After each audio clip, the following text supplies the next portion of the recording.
Hi, Miss Erin here, getting ready to read chapter 7 of My Father's Dragon. The last chapter had Elmer stooping down in a little pool of water to get a drink when suddenly he found himself up in the air on the end of a rhinoceros's tusk, if you remember, a rhinoceros who wanted to drown him. And so luckily, Elmer had some things in his knapsack that he gave to the rhinoceros to make him much happier. And he had a toothbrush and toothpaste so the rhinoceros could clean his tusk and look lovely again, or not as ugly as he thought he was. So Elmer is on his way one more time, got away from that rhinoceros. And in chapter 7, called My Father Meets a Lion, we'll start out seeing what happens to Elmer next.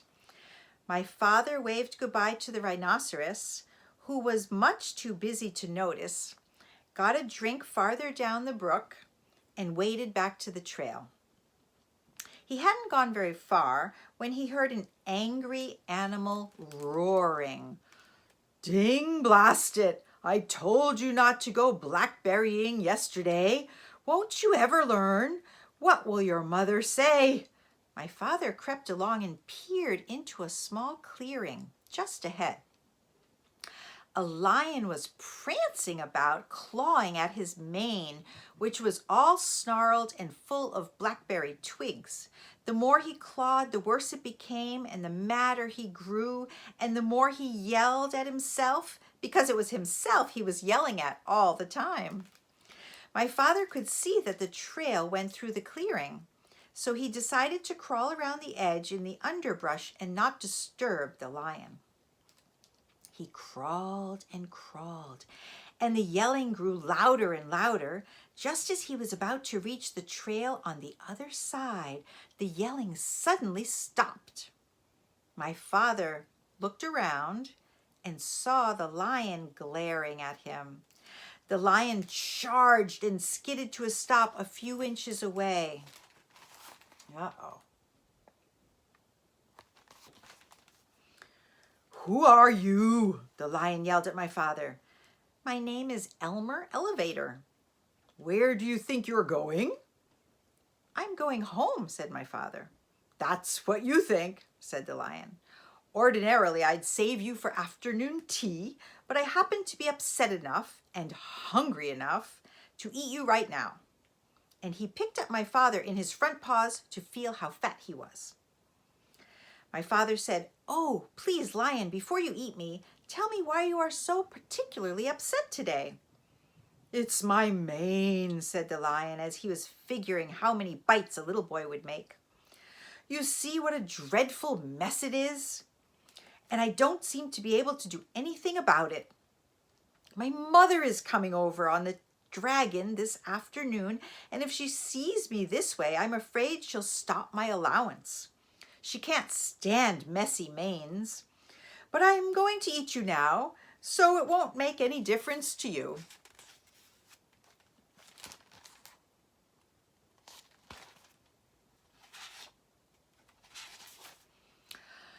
"Oh, wait a minute," said my father, "and I'll give you just the things you need to make your mane all tidy and beautiful.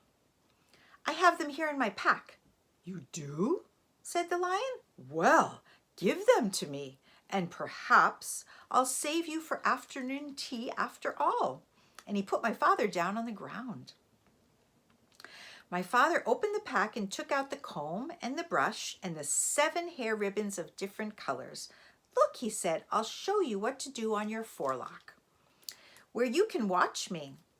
First you brush a while, and then you comb, and then you brush again until all the twigs and snarls are gone. Then you divide it up in 3 and braid it like this and tie a ribbon around the end." As my father was doing this, the lion watched very carefully and began to look much happier. When my father tied on the ribbon, he was all smiles. "Oh, that's wonderful, really wonderful," said the lion. "Let me have the comb and brush and see if I can do it." So my father gave him the comb and brush, and the lion began busily grooming his mane. As a matter of fact, He was so busy that he didn't even know when my father left.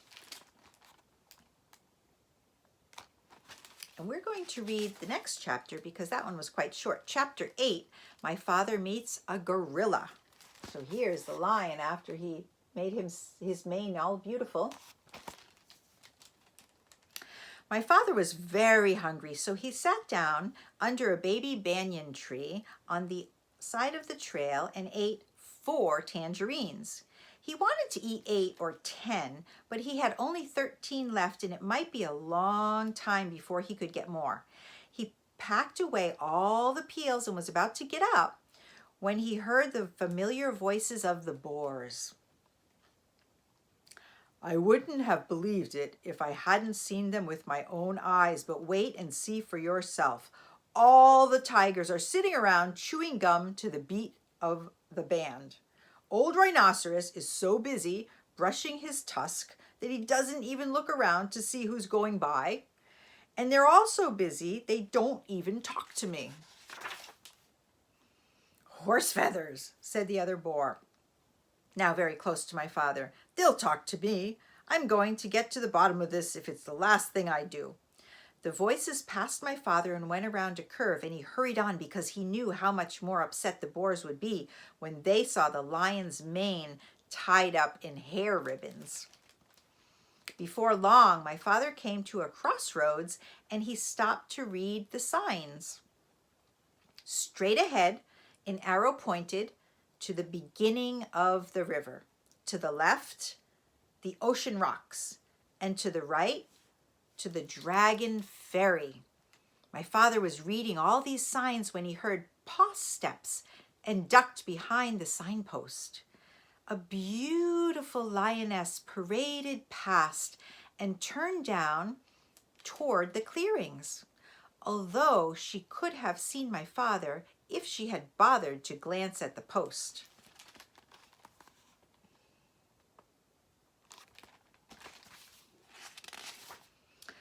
She was much too occupied looking dignified to see anything but the tip of her own nose. It was the lion's mother, of course, and that, thought my father, must mean that the dragon was on this side of the river. He hurried on, but it was farther away than he had judged. He finally came to the riverbank in the late afternoon and looked all around, but there was no dragon anywhere in sight. He must have gone back to the other side. My father sat down under the palm tree and was trying to have a good idea when something big and black and hairy jumped out of the tree and landed with a loud crash at his feet. Well, said a huge voice. Well, what? Said my father, for which he was very sorry, when he looked up and discovered he was talking to an enormous and very fierce gorilla. Well, explain yourself, said the gorilla. I'll give you till 10 to tell me your name, business, your age, and what's in that pack. And he began counting to 10 as fast as he could.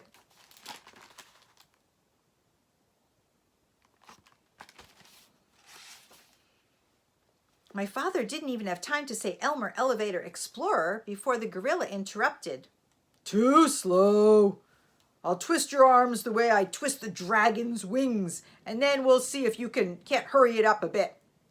He grabbed my father's arms, one in each fist, and was just about to twist them when he suddenly let go and began scratching his chest with both hands. Blast those fleas, he raged. They won't give you a moment's peace. And the worst of it is you can't even get a good look at them. Rosie, Rhoda, Rachel, Ruthie, Ruby, Roberta, come here and get rid of this flea on my chest. It's driving me crazy. 6 little monkeys tumbled out of the palm tree, dashed to the gorilla, and began combing the hair on his chest. Well, said the gorilla, it's still there.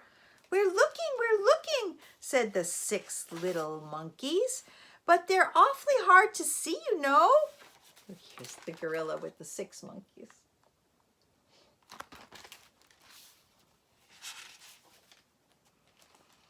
Hurry, I've got work to do. And he winked at my father. Oh, gorilla, said my father. In my knapsack, I have 6 magnifying glasses. They'd be just the thing for hunting fleas. My father unpacked them and gave one to Rosie, one to Rhoda, one to Rachel, one to Ruthie, one to Ruby, and one to Roberta.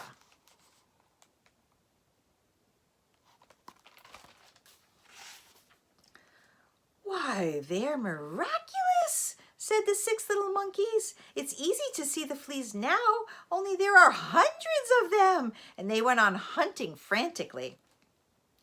A moment later, many more monkeys appeared out of a nearby clump of mangroves and began crowding around to get a look at the fleas through the magnifying glasses. They completely surrounded the gorilla, and he could not see my father, nor did he remember to twist his arms. The flea in the magnifying glass. And that is the end of chapter 8. Thank you for listening to My Father's Dragon, and join me next time and we'll read chapter 9. Bye for now.